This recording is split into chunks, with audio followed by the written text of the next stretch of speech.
Magandang gabi mga kababayan, mga kapatid sa laban para sa katotohanan. Philippine politics ngayon parang teleserye na puno ng plot twist. Pero ito, hindi fiction, totoo ito. Kamakailan lang si Ombudsman Jesus Crispin Boying Remulla. Oo, ang dating Justice Secretary umamin na. Kinumpirma niya na may meeting siya sa ICC investigators introduced by none other than dating Senador Antonio Trillanes IV. At ang tanong na sumisigaw sa buong bansa, Hoy, Ping Lacson, bakit hindi ka pa nag-iimbestiga? Blue Ribbon Committee chair ka, di ba? Bakit parang bingi ka sa sigaw ng katotohanan? Ngayong gabi ilang mga minuto tayong magbubulgar, intellectual, fact-based, pero matapang at may konting pang-asar. Para sa mga kabataan na pakod na sa fake news at sa mga OFWs na nanonood habang nagpapahinga sa dorm o site, ito ay para sa inyo. Walang kinikilingan, puro ebidensya. Tara, simulan na natin. Una, balik tayo, no? Balik tayo sa simula. Noong February to March 2026, lumabas ang grupo ng 18 na sinasabing dating Marines. Tinaguri ang Brave 18. Sabi nila sa affidavit, may lihim na meeting sa ICC, may cash deliveries daw sa iba't ibang opisyal at involved sina Trillanes at iba pa para ipush ang ICC case laban kay dating Pangulong Rodrigo Roa Duterte. Tapos biglang umamin si Boying Remulla noong March 2, 2026 sa interview sa GMA. Sinabi niya, nakipag-usap ako kay Trillanes. Pinakilala niya sa akin yung ICC personnel, yung dalawang personal na ICC kasi meron kaming usapan na dapat protektahan ang testigo ng ICC. Witness protection daw, legit daw. Pero bakit ngayon lang umamin? Bakit hindi agad sinabi? At bakit sa bahay niya pa daw ang meeting? Base sa ilang reports. Intellectual in question ito kung para lang sa witness protection, bakit kailangan pa ng middleman na si Trillanes na kilala bilang anti-Duterte crusader?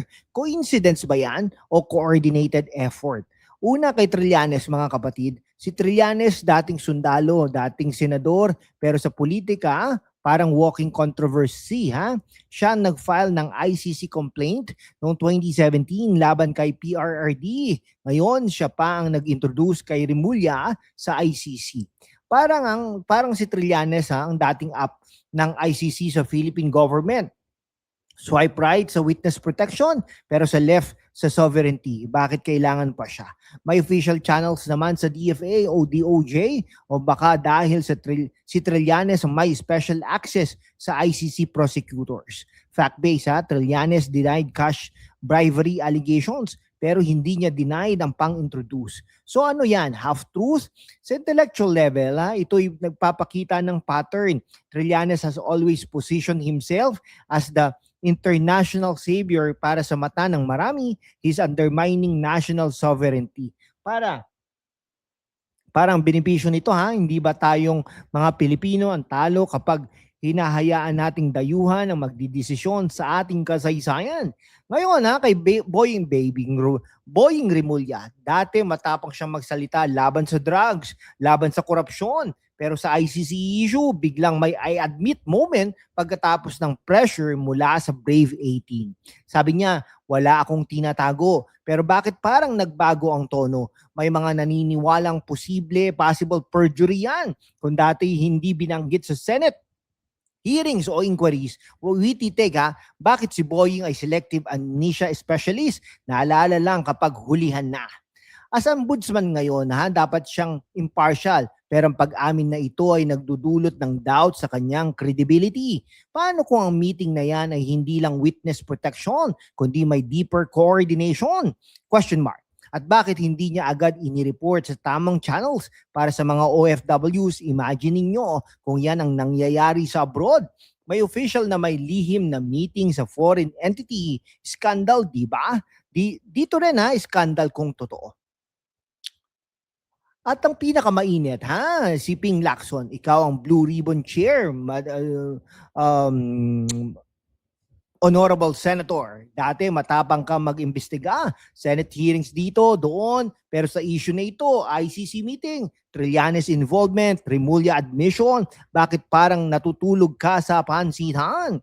Si Lacson, mga kaibigan, sinabi niya na may questions of logic and mathematics sa cash claims ng ex-Marines. Tama yan. Pero bakit hindi niya i-extend sa ICC anggulo?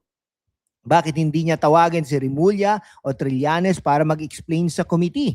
Parang si Ping ay selective investigator. Kapag laban sa kalaban, sigaw ng investigasyon. Pero kapag involved ang mga kaalyado o dating kaibigan, tahimik. Intellectual hypocrisy yan, mga kapatid. Para sa mga kabataan, huwag kayong matakot magtanong. Kung si Lacson na matanda na at experience, bakit kayo pa magiging bosses? Dapat siya ang mag-lead, mga kaibigan. O mga kababayan, sa mundo ng kung saan ang kasinungalingan ay nangingibabaw, ang katotohanan ng unang sinisikil. Pero kasama kayo, magpapatuloy tayo sa laban, walang takot, walang kinikilingan at laging handa para sa bayan. Sumali na sa aking YouTube channel membership sa #WalkWithLan at tulungan natin ang channel na maabot ang 100,000 subscribers.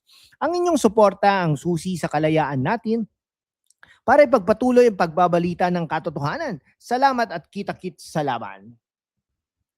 Mga kababayan, hindi pa tapos ang kwento since naglabas ang video na ito based sa initial admission ni Boying noong March 2, 2026. Marami pang developments ang lumabas hanggang March 7. Tara, i-update natin kayo with the fresh facts. Walang filter, puro source from reliable reports at public statements. Una, pagkatapos umamin si Boying na nakipag-usap ako kay Trillanes, pinakilala niya sa akin yung ICC personnel para sa witness protection.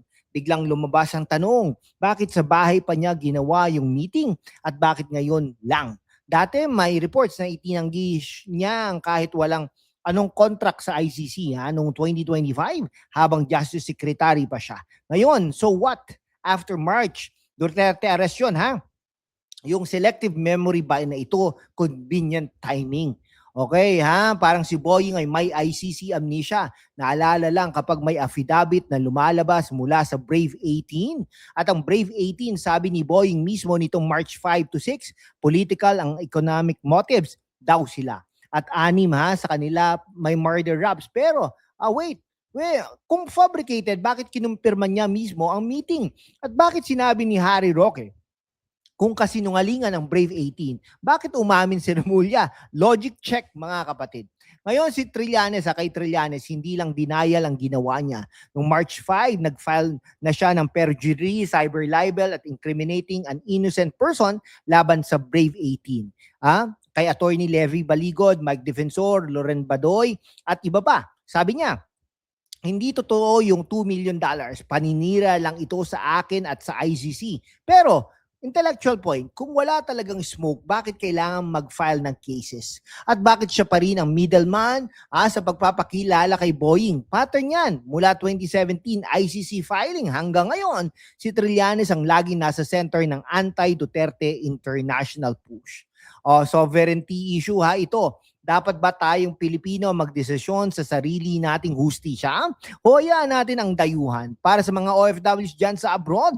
Imagine ninyo, kung foreign court ang maghahatol sa issues natin dito, fair ba yon? At si Ping Lacson hanggang ngayon tahimik pa rin sa Blue Ribbon tungkol sa ICC angle na ito.